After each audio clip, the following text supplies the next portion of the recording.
Hola, ¿cómo están? Estoy pésima con la voz. Pésima. Espero que me estén escuchando bien. Si me escuchan bien, me dan un ok. Con ustedes me quedé en un tercer capítulo.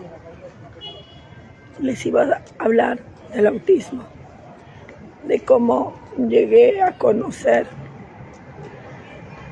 o a saber el significado de esa palabra, que era totalmente desconocida para mí. Hoy, en estos momentos, que son momentos muy difíciles para mí, estoy otra vez aquí, en un país del cual me fui cuando me recordaron que por encima del dinero está la salud de un hijo, porque hace muchos años,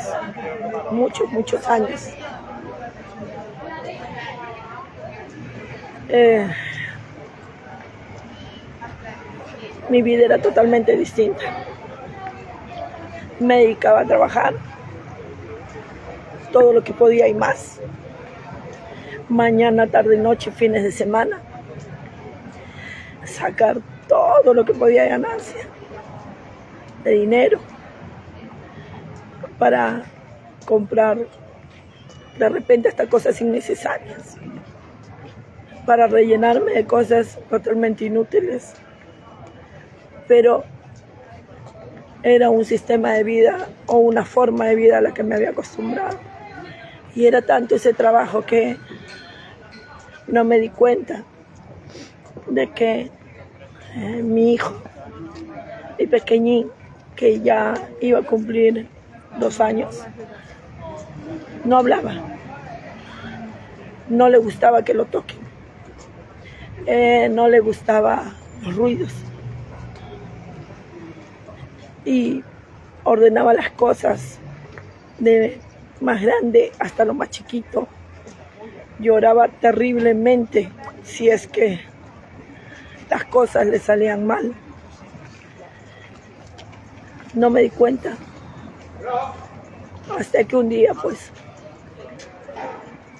reacciono, ¿no? Con quien todavía era su padre, y fuimos al doctor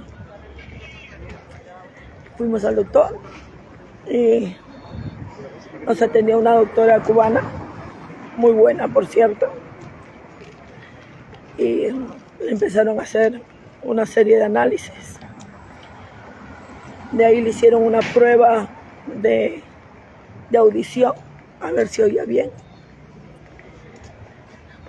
Todo salía perfecto, todo salía que él estaba muy bien, pero no hablaba. Ponía todas las cosas en orden. Y yo me acuerdo que después de la primera cita, en la segunda o tercera, sí, me dicen de que mi hijo podría tener autismo. Y yo dije, ¿autismo? ¿Qué es? No sabía. Jamás en mi vida había escuchado esa palabra. Y se los digo. Y me dicen, mira, la doctora me explicó que el autismo es una conducta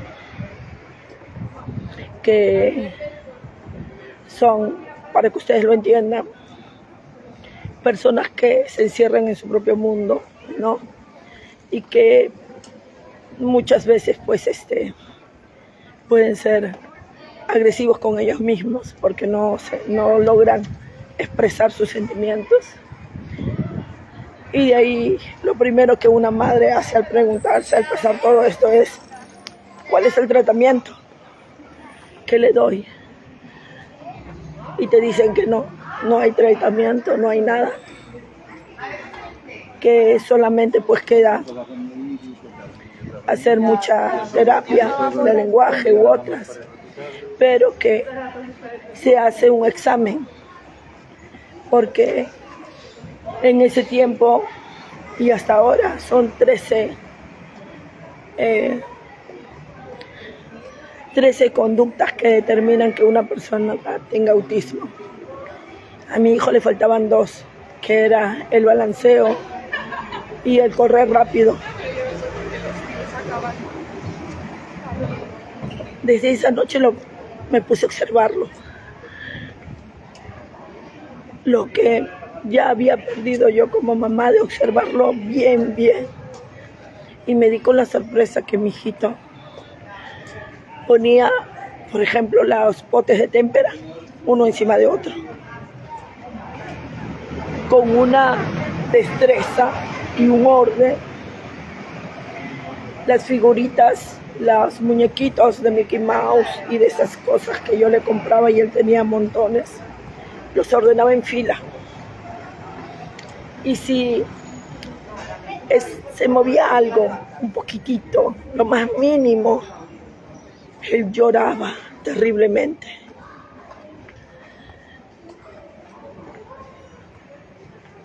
Empecé a buscar en internet, en Google,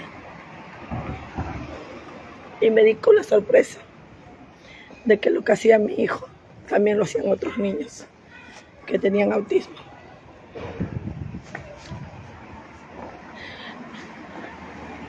Yo les voy a decir de que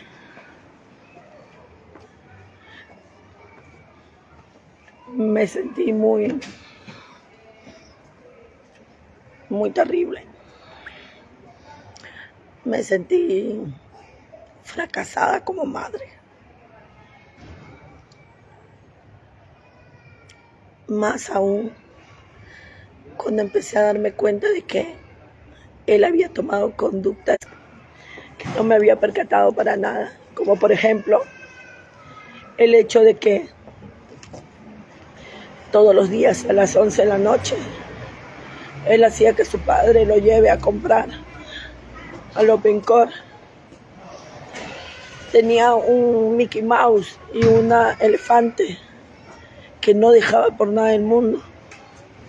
Por más sucios que estuvieran, no quería que nadie los toque porque lloraba terrible. No podía subir a un bus con él porque lloraba. No te miraba de frente a la cara. Su mirada era para los costados o para arriba. Aplaudía. Fueron momentos muy terribles, muy tristes. Después de todo lo que fui descubriendo, que no podía creerlo. Cuando vamos a una de las últimas citas que estuvo él aquí, la doctora cubana nos dice que mi hijo necesitaba terapia con niños las 24 horas del día. Las 24 horas del día. Y yo le digo, no entiendo cómo. Y me dice, pues, en nuestros países, tú tienes las terapias en las calles.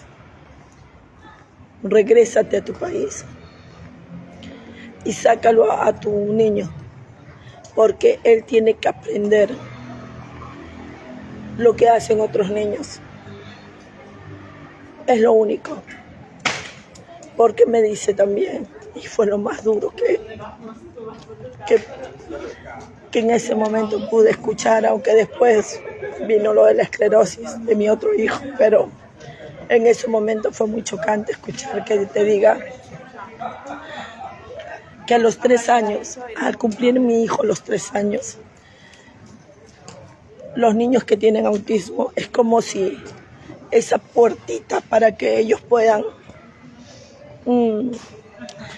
aprender conductas, incluirse o ser incluidos y no tener más socialización, entre comillas. Cuando cumplen los 3 años, esa puertita se cierra Y las palabras que usó la doctora fue así: mira, tu hijo, si cumple los 3 años, ya no te va a mirar. No te va a mirar a los ojos. No te va a decir mamá. Yo no podía creer que mi hijo no me iba a mirar a los ojos. No lo estaba haciendo, no lo hacía. Pero jamás perdí la esperanza que lo haga. Cuando ella me lo dijo, yo sentí que el mundo se me venía encima. Realmente entré en una depresión muy terrible. Me sentí muy culpable de todo, porque no tuve un embarazo bonito con él. Esos primeros meses de embarazo fueron muy tristes. Su padre no se portó bien conmigo. Me hizo mucho daño en los primeros meses de embarazo. Y yo sentía que todo eso le había afectado a él y yo lo había permitido.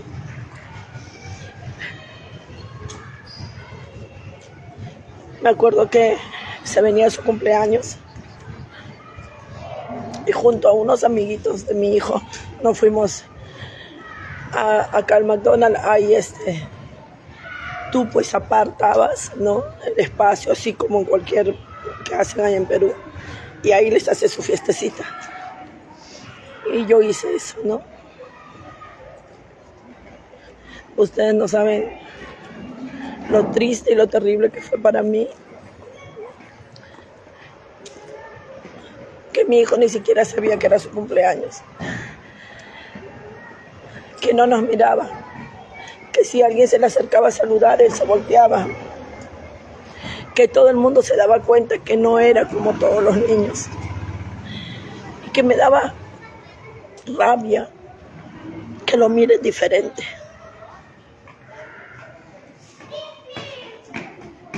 Yo tenía la opción de quedarme aquí, porque mi hijo empezó a hacer, en las últimas semanas, empezó a correr de un lado a otro.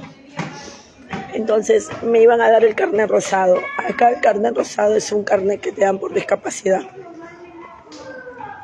Y te dan muchas ayudas, y tiene un profesor que va a su costado. En fin. Pero yo no quería eso. Yo quería que él esté bien. Pero a la vez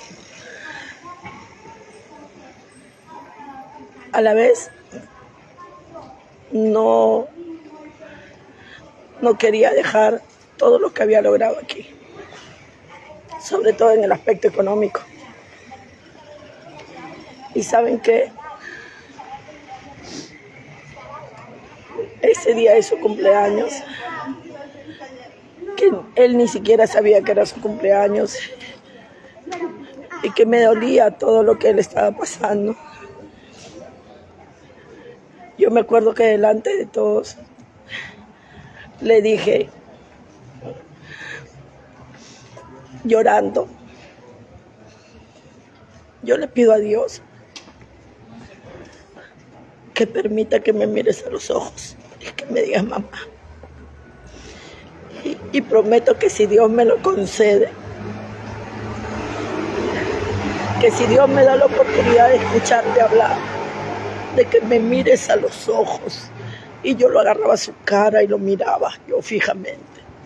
Así él me volteara a los ojos. Le decía, así, si Dios me concede eso y tú algún día llegas y me mandas a rodar y me dices que no quieres estudiar y me dices, mamá, ya no quiero estudiar, o sacas malas notas y repites el año, yo te voy a abrazar y voy a ser la mujer más feliz del mundo. Voy a ser la mujer más feliz del mundo. Es así que fue su padre el que decía ser su padre, ese monstruo, que de ahí se volvió monstruo, quien decidió llevarlo a Perú.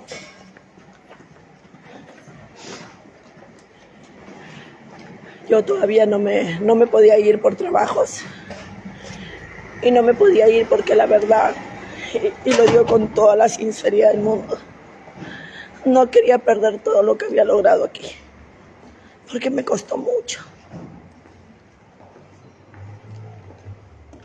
Tenía trabajo estable, tenía amistades, la comodidad, tenía otros trabajos también. Bueno, él fue el primero que se fue con mi hijito. Pero luego de unos meses, 6 meses aproximadamente, él me llama y me dice pues de que la doctora le había dicho, en el CEPAL se estaba viendo mi hijo, le había dicho que para que funcionen bien las terapias tenía que ir yo, que tenía que estar la mamá. Yo cuando él estaba aquí, hice todo, ustedes saben, como madre cuando fui consciente yo me iba y caminaba con él, y cuando le iba a dar una crisis yo me tiraba al piso, aquí, y él quería estar 12 de la noche en un parque, pues ahí estaba yo, y acá no se estila, y mucha gente dice, oye, pero no es hora de que no tengas al nene ahí, y yo le decía, pues no es usted quien se está trasnochando, siga su camino y punto. No. Veía cuando lo invitaban a las matinés aquí, la incomodidad que sentían porque mi hijo gritaba y se tapaba los oídos. Y yo lo abrazaba fuerte y lo miraba fuerte en la cara y le sobaba su carita y le decía, con sus manitos hacía que él me acaricie y le decía, mamá está aquí, mamá está aquí.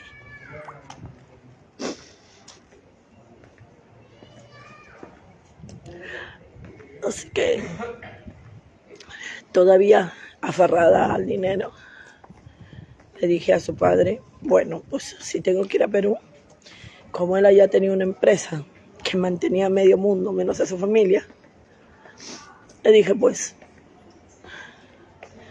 yo quiero esta cantidad de dinero semanal para yo poder ir, para que no me falte la comodidad que yo estoy acostumbrada.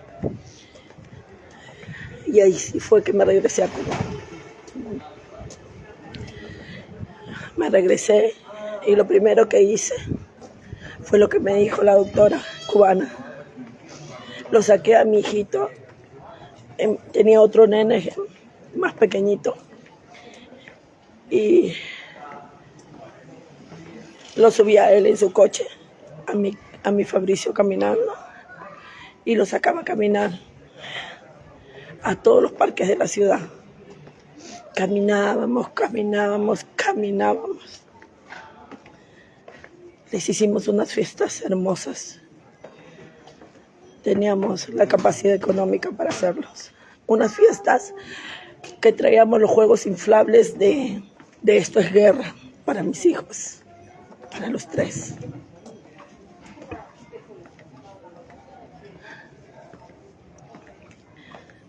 Cosas de la vida. Mi hijito no disfrutaba eso. Jamás perdía la esperanza de que él reaccione. Y todos los días a las calles escondí los muñequitos a los que les agarré un fastidio único. A todos esos muñequitos, a las témperas, no las podía ver porque me daba mucho dolor. La perfección era algo que, si no lo lograba, era algo que pues lo hacía él desesperarse, ¿no? Entonces, llegó un día de todas esas caminatas en que mi hijo miró a unos niños que estaban sentados en redondela jugando ritmo a gogo y se sentó con él. Se sentó atrás de ellos, sin decir nada, solamente mirando al cielo. Se sentó. Mi hijito. Ustedes no saben la emoción que yo tenía de ver que mi hijo se había dado cuenta de esos niños. Basta que se abra esa puertecita y se sentara. Para mí era, wow, Dios mío, un logro increíble. Había visto una película sobre un niño autista que la mamá tuvo que rebotarle la pelota más de 1500 veces para que él solamente lo hiciera una vez. Y cada mes lo hacía solo una vez. Y yo decía, yo tengo que lograrlo. Fue lo más hermoso que me pasó. Verlo sentadito ahí. No los miraba, porque miraba al cielo, miraba a los costados. Aplaudía, porque todavía tenía esa conducta. Pero ya estaba ahí. En el CEPAL él llegaba muy cansado, porque el CEPAL queda en La Molina. Y como ustedes saben, yo vivía en el Callao. Entonces, la doctora dijo, pero ¿por qué no te vengas hasta aquí? El CEPAL es caro.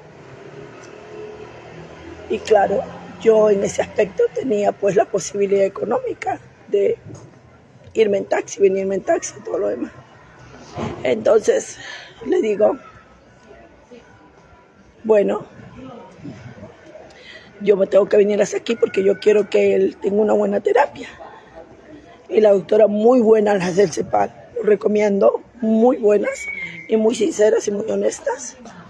Me dijeron, pero tú no te tienes que venir hasta aquí.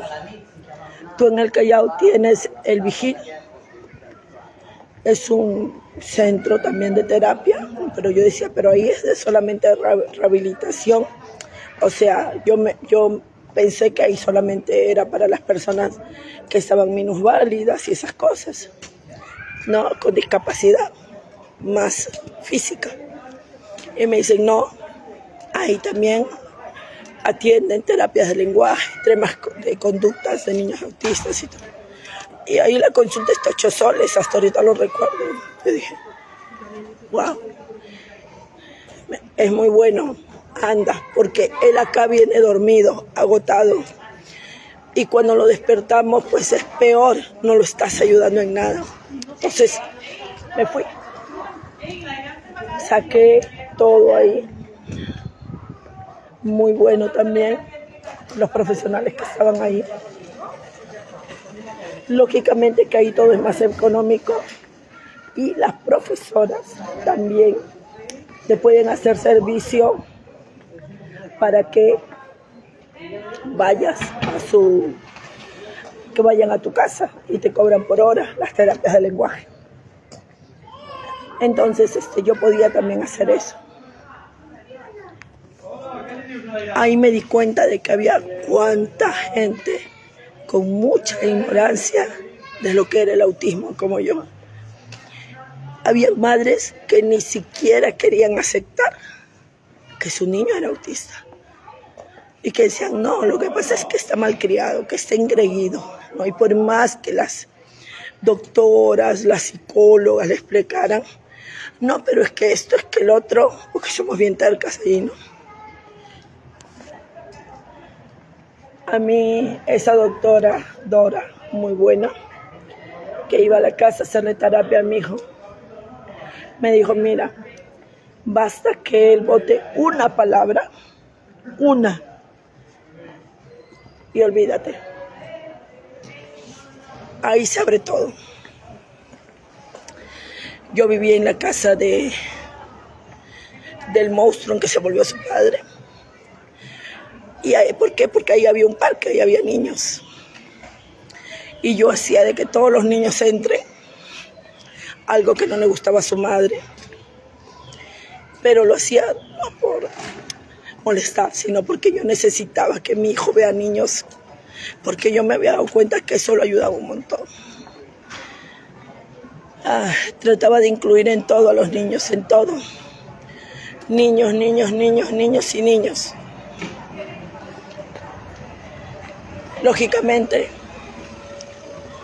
Eh, la única persona que lo podía amar con toda su vida y su alma era yo. Y bueno,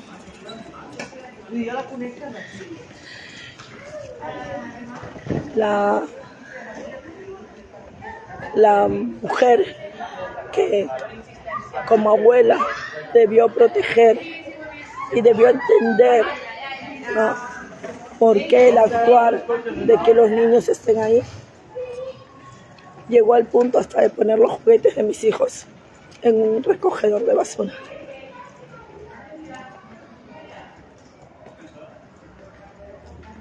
A pesar que Luba Salán, que esa mujer era la mujer que había sacado del hoyo, del abismo, donde había estado el monstruo de su hijo.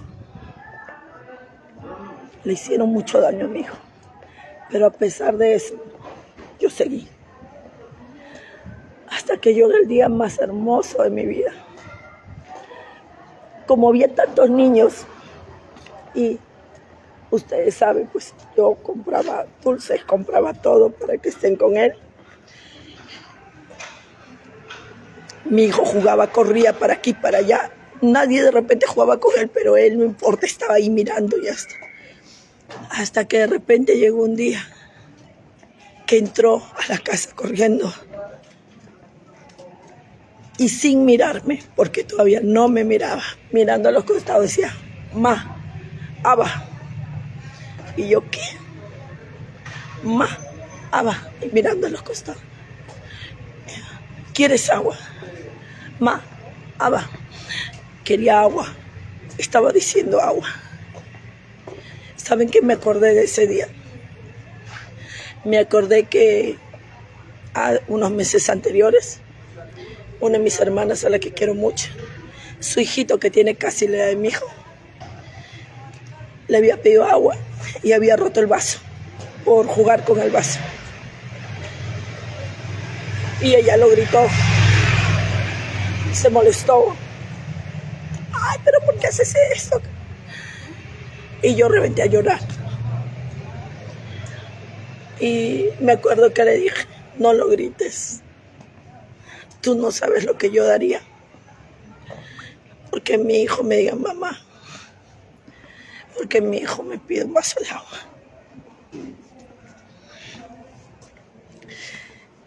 Mi hijo me pidió un vaso de agua. Y fue el comienzo de lo mejor que pasó en mi vida. Porque yo ya sabía que él me iba a volver a mirar a los ojos. Yo sabía que él me iba a mirar a los ojos. Y así fue.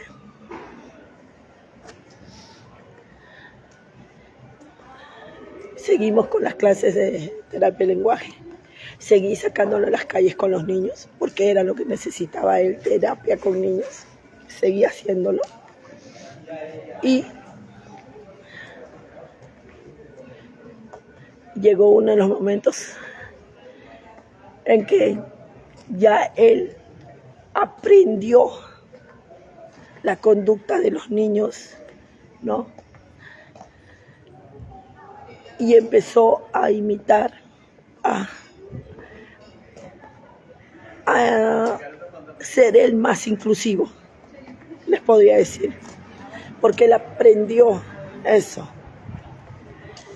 Un día íbamos a salir y yo no encontraba su polo.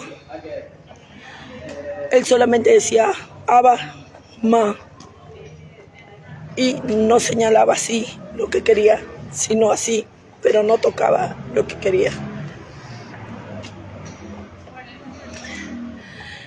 Y un día estábamos, el polo del Fabricio, buscábamos todos.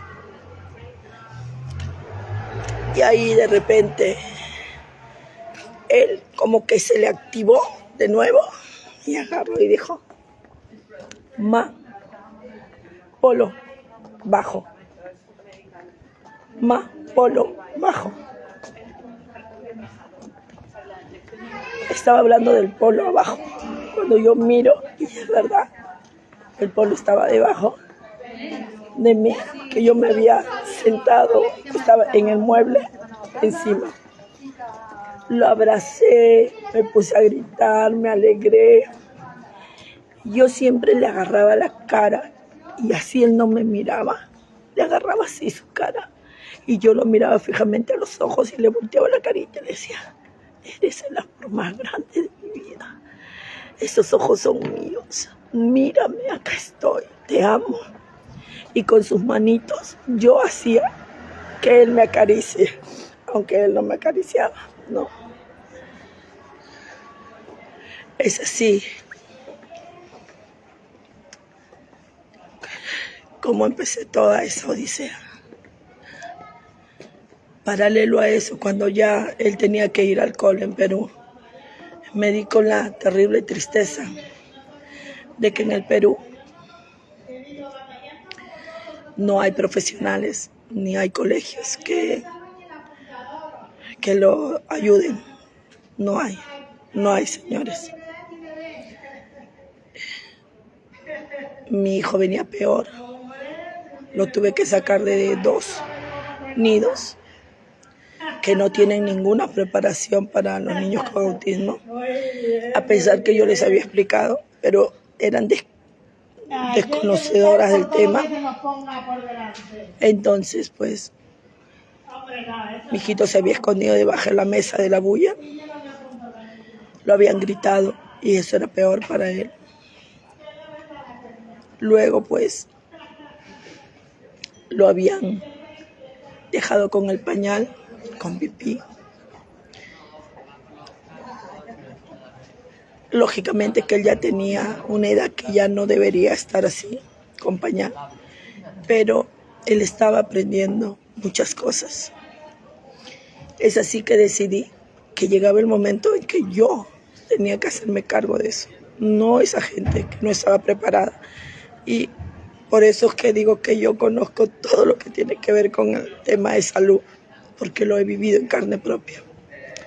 Me compré un vasín de plástico del mercado, el cual llevaba en una bolsa a todos lados. Le quité a mi hijo el miedo del vasín porque él también, para él era algo nuevo. Para él cualquier cosa que él lo tomaba como rutina o como parte de él era algo nuevo. Por ejemplo, se le perdía su Mickey. Yo tenía que haber comprado 3 o 4 Mickeys para devolverle el mismo. Esas cosas las cambié. Se le perdía el Mickey, él lloraba, pues entonces yo, acá hay otro juguete.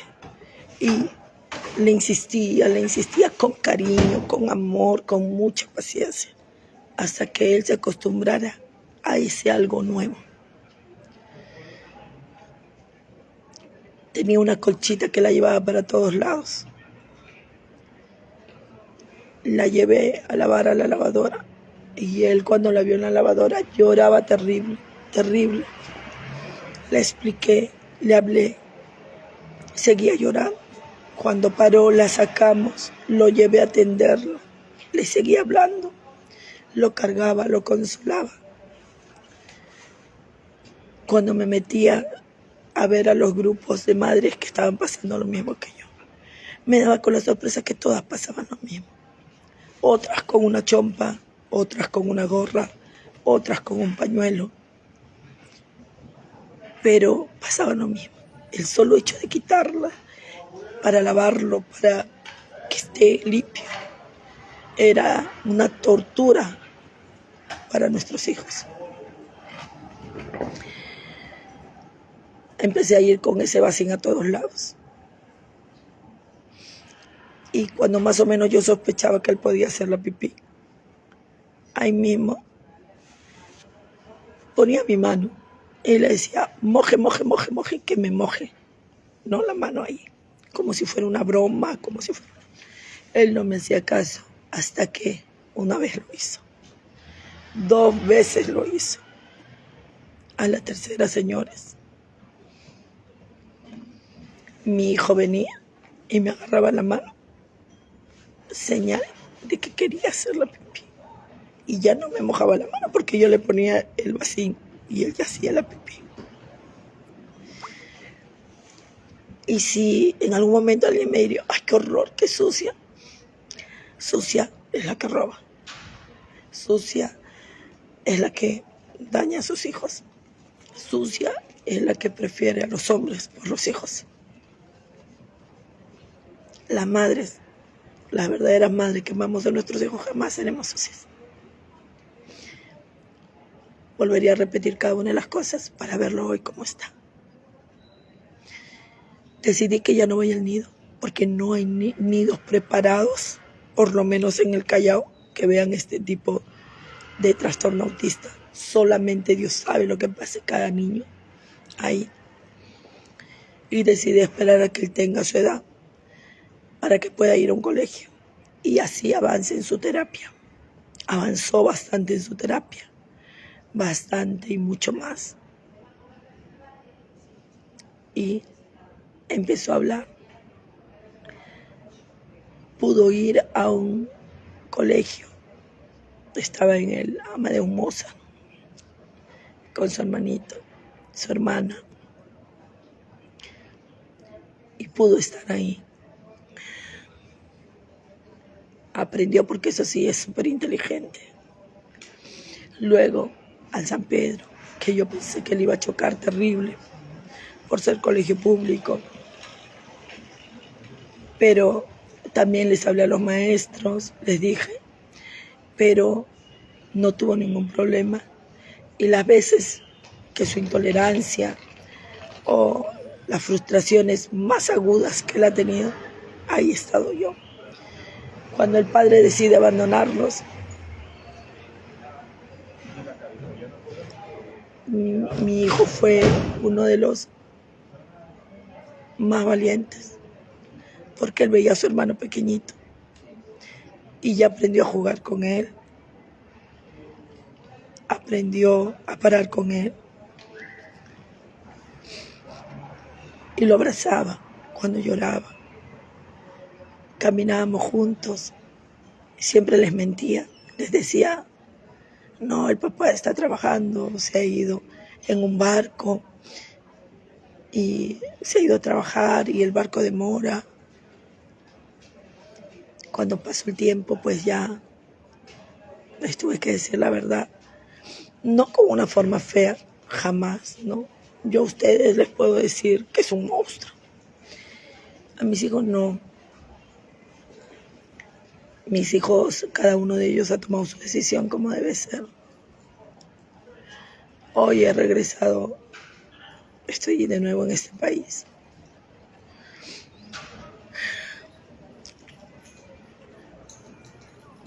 Pasando momentos muy difíciles. Pero no de esa forma en salud, sino de otra forma. Porque estoy nuevita aquí. Tengo 3 hijos a cargo. Es difícil alquilar acá un piso. Es difícil que te acepten con tus 3 hijos. Y Dios me está poniendo, o bueno, Dios no, esta vida me está poniendo unas pruebas terribles. Acá hay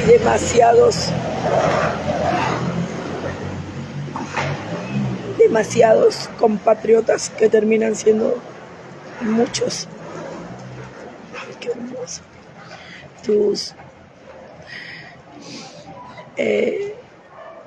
Que terminan siendo muchos tus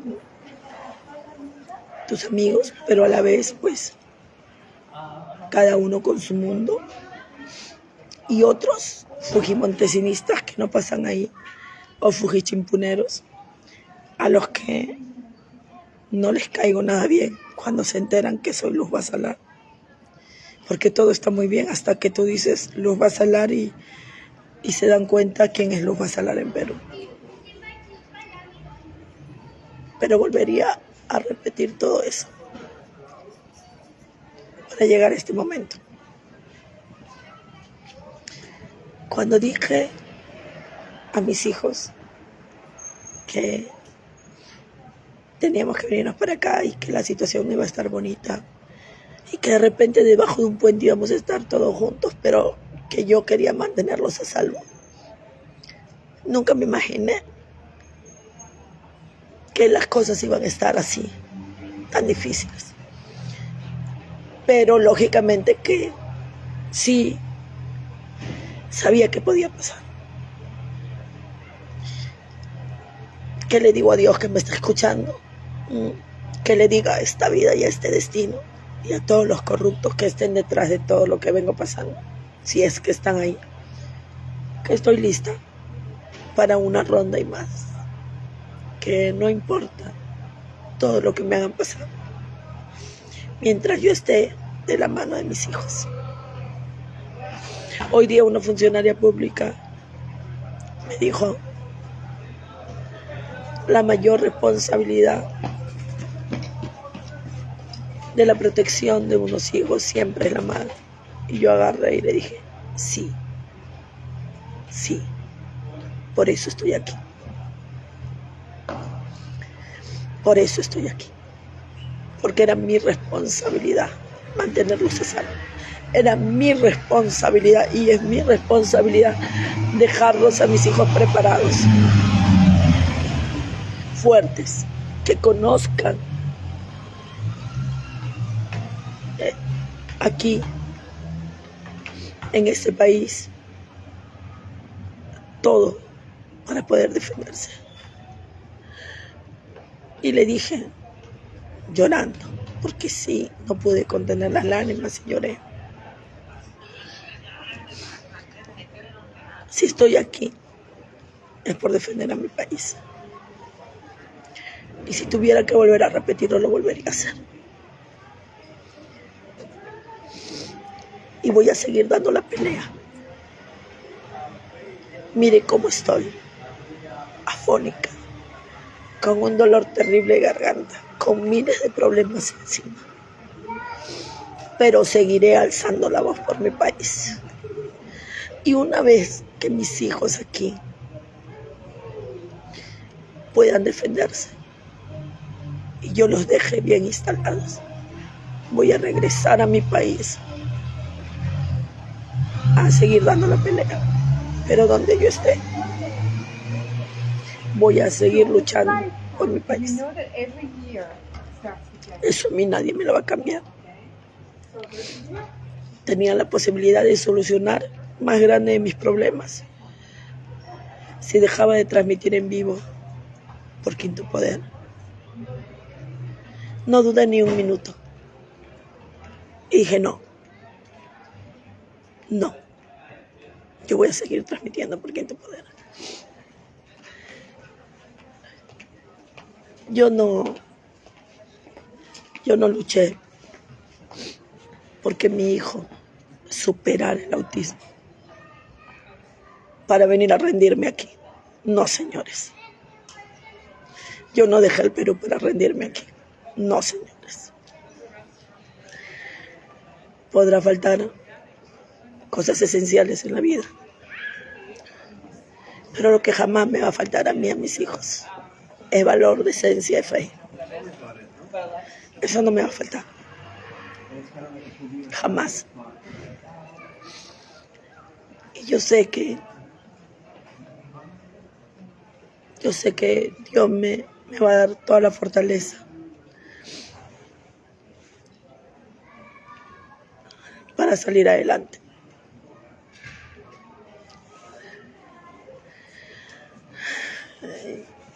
Yo sé que estas situaciones van a pasar, pero sobre todo, yo sé que el autismo sí se puede vencer, que lo que se necesita es terapia con niños 24 horas y que el autismo no solamente se descubre en niños, sino también en adultos. Hay miles de personas que tienen el TEA, pero que no lo saben. ¿Por qué? Porque simplemente nunca se han hecho Nunca se han puesto a analizar por qué soy así, por qué no me gusta el contacto con las personas, por qué no puedo mirar a una persona mucho a los ojos, por qué no soy tan sociable, por qué soy tan irritable, por qué me frustro, por qué no tolero. Así que mi mayor recomendación para todos y cada uno de ustedes es que no nos asustemos por las palabras nuevas que vengan a nuestra vida, en el ámbito que sea. Más bien investiguemos, afrontemos y a dar la batalla hasta vencer. Que ni un solo día de tu vida dejes de seguir peleando. Ni un solo día de tu vida. Te puedo asegurar que hoy estoy en unos momentos terribles. Terribles. Pero mírame. Que lo sepas. Acá estoy. Protegiendo a mis hijos. Dando la vida por ellos. Luchando por lo terrible que es ser madre soltera en cualquier país, tanto en Perú como en Europa. Ser madre soltera pues es muy difícil. A todo el mundo le apesta una madre con hijos. No sé por qué, pero es así. No. Nos ponen más trabas. Nos hacen más difícil la situación. Como que quieren vernos hasta qué punto nos damos por vencidas. Pues con todo el respeto que se merecen, jódanse. Porque no van a ver a una madre soltera, vencida. Ahí nos van a ver. Sí, lloramos mucho. Lloramos bastante. Lloramos escondidas. Para que nuestros hijos no nos vean. Sonreímos a pesar que nos están destripando por dentro. Pero seguimos adelante. Nos secamos las lágrimas, nos pintamos la boca, nos arreglamos y a trabajar y a seguir adelante. No hay otra. Recuérdenlo siempre. Y también otro consejo que les doy para todas las mamitas que tienen niños hiperactivos o niños que tengan algún tipo de enfermedad, algún tipo de conducta también. Una mascota, que para mí es una familia, pero bueno, se le dice mascota, ¿no? Un perrito, un gatito, algo que ellos puedan tocar, que puedan estar con ellos, que puedan sentir. Yo les cuento que por mi hijo que tiene esclerosis múltiple, yo empecé a investigar de que los perritos, los gatitos, pues dan mucho cariño y ayudan mucho a la recuperación de las personas. Mi hijo había tenido un perrito que ya no estaba con nosotros. Entonces cuando él salió del hospital, mi hijo, el mayor, le regalé el Sirius, mi primer cucuyo, un Cocker Spanish, que fue su primer amor. Luego, cuando tuvo su segundo brote, le regalé a la Liana, al James.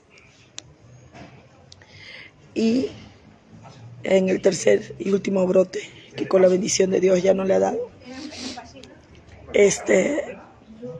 le regalé a la Liana otra Cocker Spanish, hembrita. Ellos ahí en mi casa, yo lo hice por mi hijo que tiene esclerosis múltiple.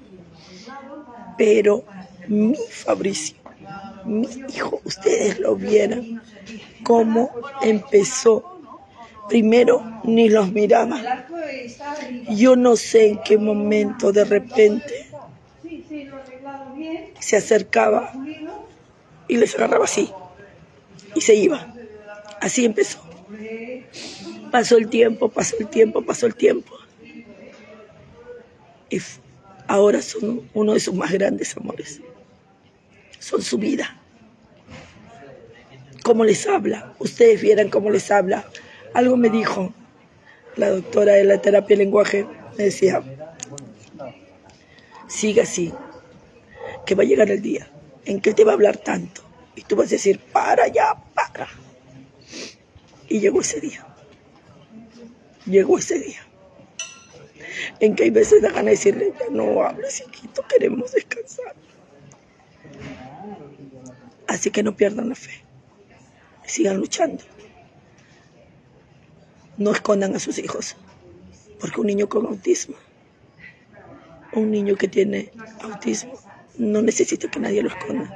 No necesita que el resto lo acepte. Solamente necesita aprender las conductas de otros niños, de las personas, socializarse. Esa es la mejor manera. No escondiéndolo y haciéndolo tuyo, sino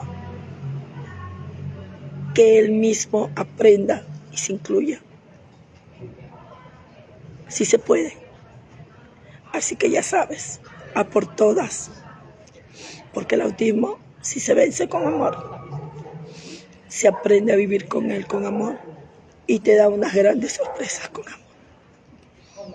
Así que ya sabes, te arreglas. Así como les vas a hablar. Ni sé cómo estaré quedando porque estoy con lentes. Te pones mona y entras a Quinto Poder.